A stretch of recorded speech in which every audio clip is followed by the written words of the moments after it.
He said it with a smile that didn't reach me. I owe it all to my sons. My daughter never had what it takes. Laughter, applause, the clinking of champagne glasses. I stood there, invisible again, the forgotten child who built half his empire but never bore his name on the plaque. The lights above the banquet hall were warm and golden, flattering on his silver hair and his perfect family image. Cameras flashed. My brothers, smug and self-satisfied, patted his back like they owned the legacy too. And then I stood up. I walked across the floor, each click of my heels slicing through the applause. I handed him a small wrapped box, black paper tied with a red ribbon. "From your biggest failure," I said, and I walked out. When he opened it, he screamed. I remember when I used to look up to him. When I was 8, I used to sit on the floor of his office while he explained the stock market, his voice deep and steady like scripture. He'd let my brothers play with his cufflinks, but he'd hand me a calculator. "You're sharp," he once said, "but business isn't for little girls." That was the first time I realized that love in his world was something you had to earn, and some of us started in debt. I learned early how to stay quiet, how to listen between his words. I studied the way he spoke to clients, how he charmed investors with half-truths and clean lies. He called it leadership, I called it theater. When I graduated top of my class, he didn't come, said he had a board meeting that couldn't wait. But when my brothers launched a failed startup 2 years later, he wrote them a check and called it an investment in potential. The betrayal didn't come all at once. It was slow, almost graceful.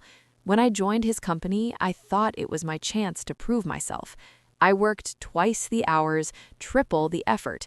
He made me chief operations assistant, which sounded important until I realized it was a glorified secretary.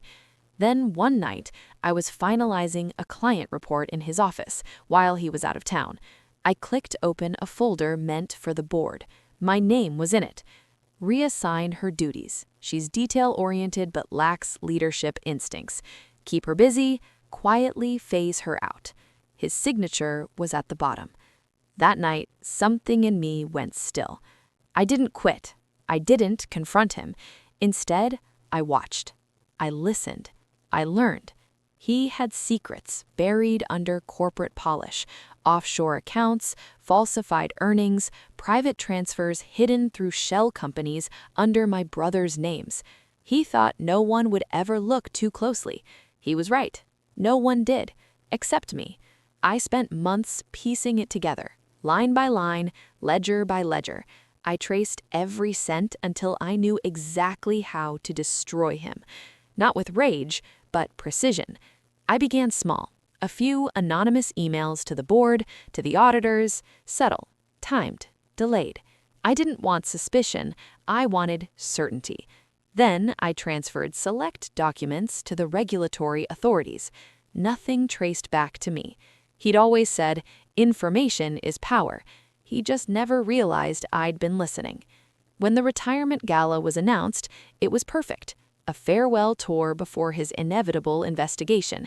I spent the week before the event tying the final knot in the noose he built for himself. The box I handed him that night contained a single flash drive. Inside it, every transaction, every falsified statement, every shell company, and one message file titled, "From your biggest failure," the same phrase I used when I handed it to him. By the time he opened it, I was already gone, sitting in my car, watching from across the street as the glass ballroom glittered behind him. The soundproof windows didn't let me hear his scream, but I saw his face pale, saw the confusion ripple through the crowd as he stumbled off the stage. It didn't take long. Within 48 hours, the investigation became public. The empire he built on lies crumbled under headlines and subpoenas. My brother's accounts were frozen. His legacy rotted from the inside. They said he had a breakdown, locked himself in his office for days before the authorities came. He tried calling me. 12 missed calls, 1 voicemail. "You don't understand what you've done." But I did. Perfectly. People ask me if I regret it. Regret is for people who were given love and lost it. I was never given the chance. I didn't ruin him out of hatred. I did it to balance the scales, to show him that the daughter he dismissed learned from the best and surpassed the master. Now his company bears a new name, mine. His office empty, his reputation ashes. And me? I sleep better than I ever did. The world calls it revenge.